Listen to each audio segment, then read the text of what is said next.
Selamat malam Jumat sedulur-sedulurku semuanya, selamat datang di channel Sketsa Misteri Sangang Puluh Songo. Channel kisah-kisah cerita misteri atau kejadian nyata yang pernah dialami oleh seseorang di dalam kehidupannya. Selamat menonton dan mendengarkan, jangan lupa untuk suka, komen, dan subscribe, agar malam ini kamu bermimpi indah. Salam malam Jumat. Nyai Darapati masih ingin bersama anaknya. Kakang, tolong percaya, ini tidak seperti yang Kakang lihat. Nyai dijebak. Bohong, Kang Ujang, jangan percaya dengan ucapannya. Kami sudah lihat semua kelakuan wanita mesum ini. Suara riuh warga terutama kaum wanita membuat Ujang semakin terpukul. Heh, laki gatal, sekarang juga tinggalkan tempat ini. Sebelum kami membakar kamu bersama wanita sundal ini. Seorang pria dengan tato harimau di bagian dadanya dengan cepat memunguti pakaian yang tercecer di tanah. Gubuk yang bersebelahan dengan kandang ayam itu nampak terang oleh cahaya api dari nyala obor para warga. Bakar, suasana semakin riuh. Beberapa orang melempari gubuk dengan batu dan menyumpahi dengan kata-kata kotor. Bahkan ada di antara warga yang menerobos masuk ke dalam menendang dan meludahi wanita yang sedang berusaha menutupi sebagian tubuhnya. Bau minyak tanah yang tersium di area gubuk menandakan kalau kemarahan warga memang benar-benar sudah tidak bisa dibendung lagi. Dalam sinar nyala obor di tangan warga nampak seorang wanita dengan rambut acak-acakan dan beberapa lebam di bagian punggung dan wajah sedang menangis sesenggukan. Nyai Darapati, wanita yang terkenal akan kecantikannya dipergoi warga sedang melakukan hal tak senonoh di dalam gubuk yang tak jauh dari rumahnya. Namun wanita yang sudah 3 tahun dinikahi Ujang itu tetap bersikukuh tidak melakukan perbuatan asusila seperti yang dilihat warga. Ia terus mengatakan kepada suaminya kalau dirinya telah dijebak. Sementara Ujang yang sedang memangku balita berumur 3 tahun tak bisa berbuat apa-apa. Betapa sakitnya hati Ujang. Wanita yang begitu ia junjung kehormatannya malah melemparkan kotoran di wajahnya. Beruntung Isah sedang tidur lelap dalam dekapannya. Kemarahan warga yang sangat berpegang teguh podo adat semakin brutal. Nyai Darapati yang ketahuan sedang berbuat mesum harus menerima konsekuensinya. Dibakar hidup sebagai peringatan bagi seorang istri yang berselingkuh. Ujang ingat beberapa jam lalu, Nyai Darapati pamit hendak keluar sebentar. Namun tak kunjung juga kembali. Kang, Isah dulu sebentar. Nyai mau kemana? Ini masih maghrib. Ujang menatap istrinya yang sedang mengenakan sweater. Nyai mau keluar, sebentar saja. Tanpa menunggu jawaban suaminya, wanita berkulit putih itu bergegas membuka pintu ruang tamu. Hati-hati nih, ucap Ujang mengiringi kepergian istrinya yang menghilang di balik pintu. Beberapa kali Ujang menatap jam dinding di ruang tamu sambil sesekali menyibak gorden ruang tamu berharap istrinya segera datang. Namun sampai waktu sholat Isya berlalu Nyai Darapati tak juga kunjung pulang. Sampai suara riuh dari arah gubuk tempat penyimpanan barang tak terpakai menyita perhatian Ujang. Benar saja saat Ujang membuka pintu ruang tamu suara tersebut berasal dari arah gubuk yang tak jauh dari rumahnya. Dulu tempat itu adalah rumah pertamanya sebelum kemudian ia membangun rumah yang sekarang ditempatinya. Ada barang bekas dan kayu bakar sengaja ditempatkan Ujang di sono. Cahaya terang yang berasal dari beberapa obor membuat Ujang penasaran. Ujang yang hendak menuju gubuknya kembali masuk ke dalam rumah. Di dalam kamar terlihat Isah sedang terlelap tidur. Merasa tak tega meninggalkan putrinya sendirian, ia pun bermaksud membawa anaknya. Dengan hati-hati digendongnya tubuh mungil tersebut. Melihat kedatangan Ujang, Beberapa warga memberi jalan podo pria yang masih tak mengerti dengan apa yang sedang terjadi di gubuknya. Astagfirullah, ujang tertegun saat melihat seorang wanita yang tak lain adalah istrinya sendiri sedang berusaha menutupi tubuhnya dengan kain jarik yang sudah lusuh. Sweater dan pakai yang tadi ia kenaan nampak tercecar di sembarang tempat. Maaf Kang Ujang, kami harus bertindak tegas atas kelakuan bejat istrimu. Kami tidak rela tempat yang sangat menjunjung adat dikotori oleh perbuatan dua orang yang tak bermoral ini. Ujang tak tahu siapa yang sedang bicara padanya. Ia fokus menatap tajam podo seorang pria yang hanya mengenakan celana kolor. Kalau saja ia sedang tidak mengendong isah mungkin tubuhnya suruh luruh ke tanah. Kang, tolong Nyai, Kang.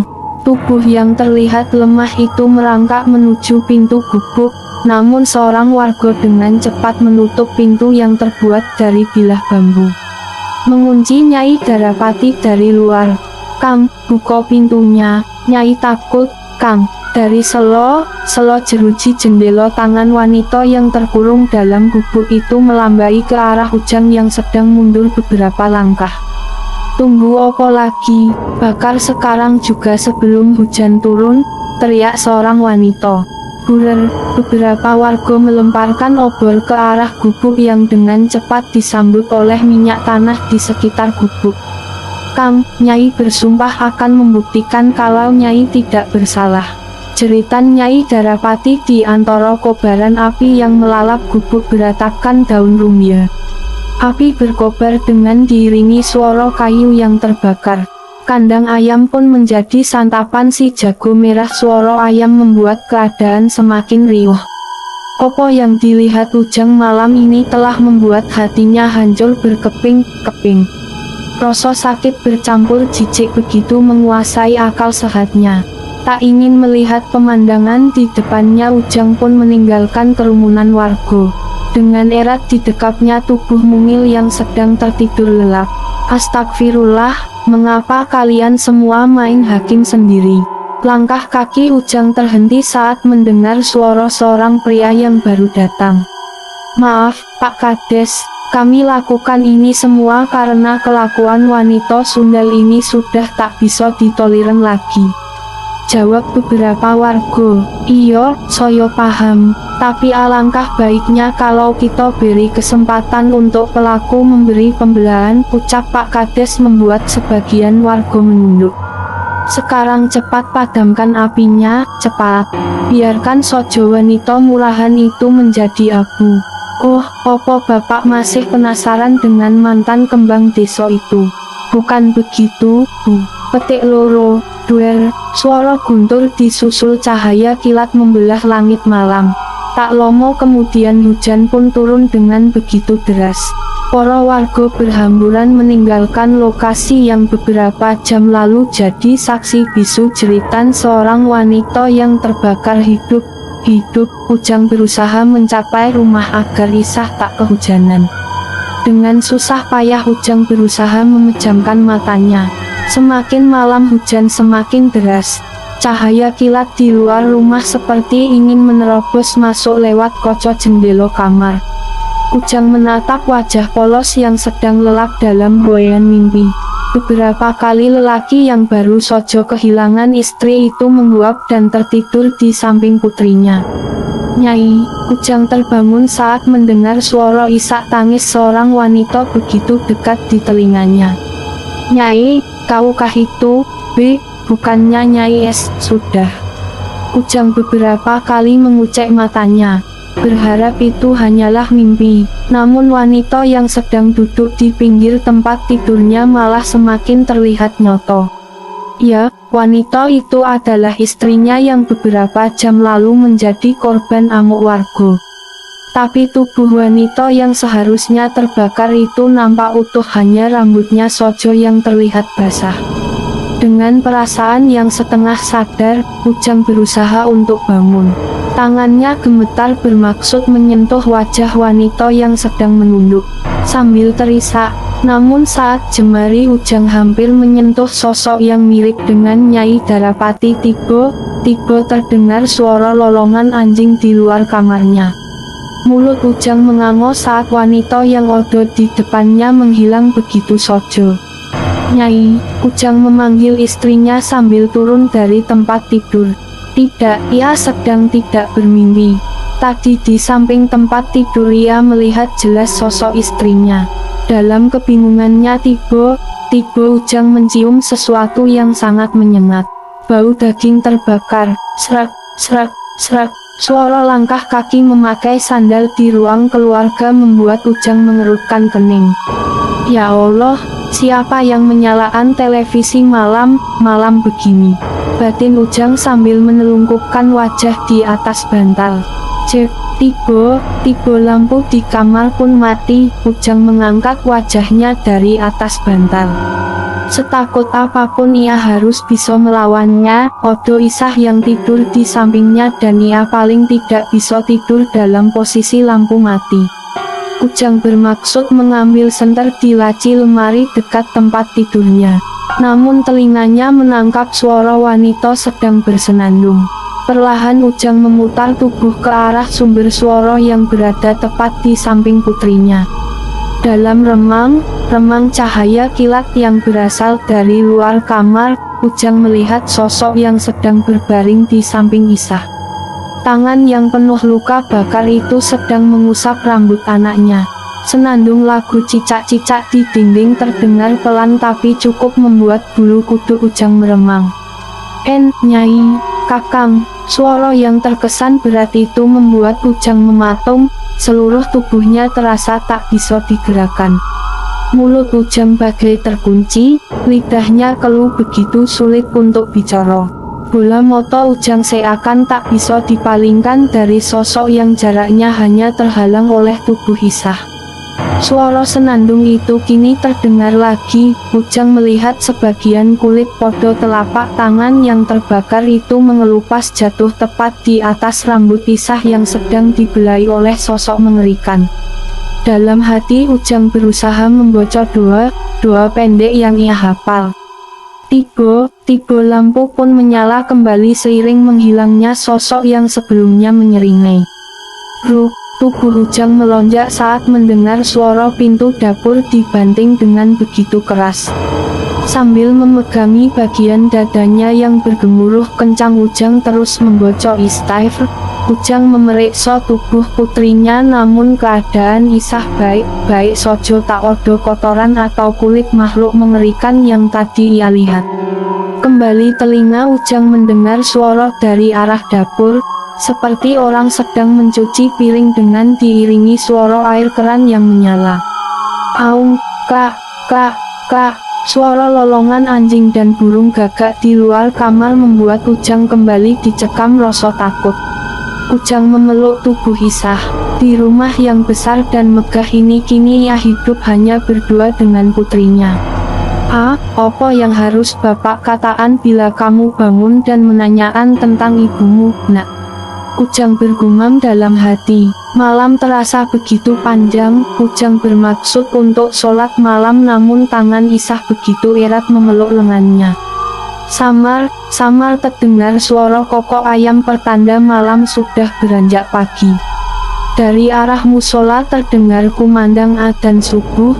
Ujang mengusap wajahnya. Ada rasa sakit di bagian kepala karena sejak semalam ia benar-benar tak bisa memejamkan mata. Bu Yuli merupakan tetangga Ujang yang pertama kali datang ke rumahnya. Keadaan masih agak gelap karena cuaca pagi itu seperti mau turun hujan. Padahal jejak hujan semalam pun masih tersisa di dedaunan dan rumput. Nak Ujang yang sabar, yo. Ibu benar tidak tahu kalau semalam ada kejadian. Bu Yuli tidak meneruskan ucapannya karena melihat Isah keluar dari kamar. Anak bapak udah bangun. Ujang merentangkan tangannya menyambut gadis berambut panjang yang nampak masih mengantuk. Ibu Mono, Pak. Isah menatap ayahnya dan Bu Yuli bergantian. Ibu sedang ke pasar, sayang. Tadi ibu pesan agar Isah mandi dan sarapan yang banyak. Bu Yuli menyelamatkan Ujang dari pertanyaan putrinya. Isah tadi mimpiin ibu pakai baju pengantin warna putih. Ibu cantik banget koyo Barbie, celoteh Isah di pangkuan ayahnya. Tok, tok, tok, biar ibu yang lihat siapa yang datang. Bu Yuli bergegas ke ruang tamu. Nak Ujang, di depan odo Pak Kepala Desa dan beberapa warga dari kampung sebelah. Bu Yuli kembali menemui Ujang. Oh, kalau gitu Isah main dulu sama ibu, yo. Bapak mau ke depan dulu, ucap Ujang sambil mengusap rambut anaknya. Sekarang Isah minum susu dulu, yo. Nanti habis minum susu terus mandi. Bu Yuli duduk di samping Isah. Kang Ujang, saya minta maaf sekali soal tadi malam. Pak Kades menarik nafas penuh penyesalan. Iyo, Pak Kades, gue perlu minta maaf karena semua kesalahan istri saya, ucap Ujang. Seperti orang yang baru bangun tidur dan mendapati mimpi buruknya jadi kenyataan. Benarkah istrinya telah tiada, terbakar dalam gubuk yang sekarang sudah tak berbentuk lagi? Pagi ini ia akan melihat kenyataan yang sebenarnya. Kemana ia semalam, mengapa diam saja saat warga melemparkan api ke dalam gubuk tempat Nyai Darapati dikunci dari luar. Batin Asep berkecamuk penuh penyesalan. Saya benar-benar menyayangkan atas tindakan warga yang main hakim sendiri. Andai semalam saya tidak datang terlambat mungkin kejadiannya tidak seperti ini. Sudahlah, Pak, semua sudah terjadi. Kita bisa opo? Ujang mencoba menunjukkan sikap tegar. Saya pribadi turut berduka cita yang sedalam-dalamnya. Semoga almarhum ditempatkan di surga yang paling indah dan Kang Ujang beserta keluarga diberi kesabaran juga ikhlas atas opo yang terjadi podo istri Akang. Saya kemari membawa beberapa orang dari kampung sebelah untuk membantu pemakaman istri Akang yang sekarang masih berada di TKP. Saya sudah berusaha mengajak warga di sini tapi mereka menolak dengan alasan yang Kang Ujang tahu sendiri orang di lingkungan kita. Pak Kades menatap keluar kaca jendela rumah Ujang. Nampak puing gubuk yang terbakar tadi malam. Apa yang dikatakan oleh Pak Kades membuat hati Ujang tersayat. Kemarahan dan kebencian terhadap istrinya tadi malam kini seolah reda begitu saja. Odo penyesalan mengapa sebagai suami ia tidak berusaha menyelamatkan Nyai Darapati saat warga menghakiminya. Terbayang bagaimana tangan itu melambai minta tolong ketika api melahap gubuk yang kini tinggal reruntuhan. Hanya Odo keluarga Bu Yuli yang membantu mengurus jasad wanita yang meninggal dengan sangat tragis. Pak Wasim, suami Bu Yuli mendatangi rumah warga untuk minta bantuan namun mereka malah mengunci pintu rumah. Anak Bu Yuli yang sudah berumah tangga membawa Isah ke rumahnya yang terletak di kampung sebelah. Ujang tak ingin kalau putrinya mengetahui nasib yang menimpa ibunya. Ujang menemukan jasad Nyai Darapati dalam posisi tertelungkup di antara reruntuhan gubuk yang terbakar. Kaki serta tangannya hangus terbakar. Kain jarik yang semalam menutupi tubuhnya masih utuh menutup bagian dada sampai ke atas betis. Pak, kok kalau siang hari ibu nggak pernah kelihatan? Isah bertanya pada ayahnya. Kalau siang kan ibu jualan di pasar. Pulang malam pas Isah udah bobo, jawab Ujang sambil menyisir rambut Isah yang baru selesai mandi. Kenapa tiap ibu pulang malam rambut ibu selalu basah padahal tadi malam nggak hujan, bajunya juga nggak pernah ganti. Kasihan ibu, Dek. Ujang spontan meletakkan sisir yang sedang ia pegang. Ucapan putrinya membuat jantungnya seolah berhenti seketika. Apalagi saat ia ingat beberapa hari ini melihat tingkah aneh Isah. Seperti tadi malam, tak sengaja masuk ke kamar putrinya karena sudah jam 09 bengi. Isah masih terdengar tertawa-tawa di dalam kamar. Loh, kok anak kesayangan Bopo belum bobo? Ujang berdiri di ambang pintu. Ini Pak, Ibu gelitikin mulu Isah. Kan geli, ucap Isah sambil tubuhnya bergerak kasana kemari dengan diiringi tawanya yang khas kalau sedang digeliti ibunya. Bulu kuduk Ujang seketika meremang, sambil meminggai kamar yang bernuansa pink didekatinya Isah yang masih tertawa riang. Tak odo siapa selain ia dan anaknya. Sekarang Isah bobo, yo, besok kan kita mau ke pasar. Ujang menyelimuti tubuh Isah. Ayah bobo di sini, yo. Moso tiap malam ibu terus yang temani Isah, ucap Isah sambil beberapa kali menguap. Perasaan Ujang semakin tak karuan. Instingnya bisa merasakan kalau di kamar itu ia tidak hanya berdua dengan anaknya. Wangi melati dan bau daging yang terbakar semakin kental menusuk hidungnya.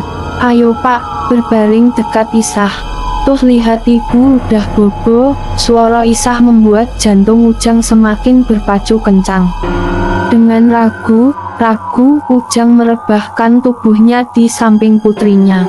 Suhu di kamar yang seharusnya adem karena udara di tempat tinggalnya memang dingin, ditambah seharian hujan tak berhenti malah terasa panas.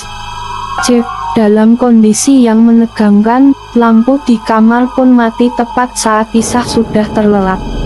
Disitulah Ujang melihat bayangan seseorang sedang terbaring di samping putrinya. Nyai, bibir Ujang bergetar. Sosok yang menyerupai istrinya itu terlihat bergerak mengangkat tangannya. Tangan yang penuh dengan luka bakar. Cicak-cicak di dinding. Senandung lagu pengantar tidur yang biasa dinyanyikan saat menidurkan Isah terdengar begitu menyayat. Odo kesedihan yang begitu dalam dari nodo suara sosok yang sedang mengelus-elus rambut Isah. Kakang, tangan penuh luka bakar itu berhenti mengusap rambut Isah. Wajah yang terlihat pucat itu kini mendongak ke arah Ujang. Dari sudut matanya terlihat butiran air mata yang turun menyelusuri pipi putihnya. Seperti 7 hari yang lalu saat tubuh istrinya dievakuasi dari gubuk yang terbakar, wajah dan rambut nampak utuh tak tersentuh api sama sekali. Hanya bagian kaki dan tangan yang hangus terbakar.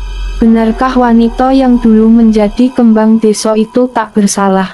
Tapi bukti yang terlihat begitu nyata. Selalu tak tahan bila melihat istrinya menangis. Entah terbawa suasana, entah apa yang dirasakan Ujang, hilang sudah rasa takut yang menghinggapi hatinya. Perlahan jemari Ujang menjulur ke arah pipi sosok yang menyerupai istrinya. 3 tahun hidup bersama adalah umur yang masih terlalu dini untuk terpisahkan. Sedang hangatnya menjalani kebersamaan. Seperti yang orang katakan kalau mereka selalu mesra seperti pengantin baru. Datang seekor nyamuk, saat tangan Ujang hampir menyentuh pipi wanita yang sedang mengusap rambut Isah sambil bersenandung, lampu kamar yang tadi mati kini menyala kembali seiring hilangnya sosok yang tadi terbaring di samping putrinya. Kalau Isah ketemu ibu lagi, bilang jangan suka pulang malam. Ujang melanjutkan menyisir rambut anaknya yang panjang sepinggang. Jikapun Ujang menjelaskan tentang ibunya yang sudah berpulang, Isah tidak akan paham. Biarlah waktu yang akan memberi pengertian kepada anaknya. Mungkin setelah dewasa nanti dirinya baru bisa menceritakan semua tentang ibunya. Bapak jangan duduk di situ, seru Isah sambil mendorong tubuh ayahnya yang baru saja hendak menghentakkan bokong di kursi ruang keluarga. Loh, kenapa Bapak nggak boleh duduk di sini? Ujang menatap anaknya yang sedang asik main boneka Barbie. Ayah nggak lihat apa kalau ibu sedang duduk di sono? Tuh kan ibu jadi pergi. Ujang melongo menatap putrinya yang berlari ke kamar seperti sedang mengejar seseorang. Mulutnya terus memanggil ibu. Apa perlu kita panggil orang pintar? Bu Yuli yang sehari-hari mengasuh Isah tiba sudah berdiri di samping Ujang. Di tangannya nampak secangkir kopi yang masih mengepul. Astagfirullah, ibu bikin soyo jantungan sojo. Ujang mengusap dadanya. Maaf nak Ujang, ibu bikin kaget. Orang pintar, maksud ibu. Ujang meraih cangkir kopi yang disuguhkan Bu Yuli. Ibu Rosoneng Isah terus diikuti arwah ibunya. Beberapa kali ibu lihat ia bertingkah aneh. Seperti hari ini, seharian tadi Isah mogok makan. Tapi pas maghrib tadi, dengan moto kepolo sendiri ibu lihat Isah makan dengan lahapnya dan Bu Yuli tidak melanjutkan ucapannya. Dan opo Bu, ibu lihat Isah seperti sedang disuapi seseorang. Sendoknya melayang ke arah mulut Isah tapi ibu melihat odo orang lain. Terus beberapa hari ini Isah mandinya menjelang maghrib terus, itu juga mandi sendiri dengan mengunci kamar mandi. Tertawa riang sambil bicara seolah-olah odo yang sedang memandikan, ucap Bu Yuli sambil memegangi lehernya yang terasa dingin seperti odo yang meniup dari belakang. Ah ibu odo sojo. Mosok di zaman modern masih odo hantu. Ibu kan tahu kalau soyo kurang percaya yang begituan opo lagi harus melibatkan paranormal. Ujang tertawa sambil menyeruput kopi yang tinggal setengah. Nak Ujang dibilangin gue percaya. Konon kata orang tua, sebelum 40 hari orang yang sudah meninggal itu masih berada di sekitar rumah. Kuman kitanya sojo yang gue bisa melihat. Mungkin karena Neng Isah masih polos jadi bisa melihat arwah ibunya. Berarti kalau udah 40 hari arwah itu akan pergi dengan sendirinya. Kalau begitu kita tunggu sampai 40 hari sojo. Gimana, Bu? Astagfirullah, ibu tadi lagi goreng ayam, hangus deh. Bu Yuli menepuk jidatnya sambil berlari ke arah dapur. Kenapa Isah bisa hilang, Bu? Ujang yang baru pulang berdagang dari pasar mendapati Bu Yuli sedang panik. Tadi ibu tinggal sholat maghrib sebentar. Tapi pas ke ruang keluarga Neng Isah sudah nggodo. Ibu udah kari berkeliling rumah bahkan sampai keluar tapi nggak ketemu. Ya Allah. Opo ibu sudah tanya ke tetangga? Suami Bu Yuli yang menjadi supir Ujang bertanya pada istrinya. Belum pak, ini ibu baru mau mencari ke rumah terdekat. Walah padahal ibu sholat kuman sebentar. Kalau begitu kita kari sama aja. Ujang bergegas keluar rumah diikuti Bu Yuli dan suaminya. Ya Allah, Isah dari mono sojo. Saat membuka pintu rumah, Ujang melihat putrinya sedang berdiri di depan pintu. Isah tadi diajak main sama teman baru, tapi dia ninggalin Isah. Untung odo om tinggi yang antar Isah pulang. Gadis berambut hitam itu menunjuk ke arah pintu pagar.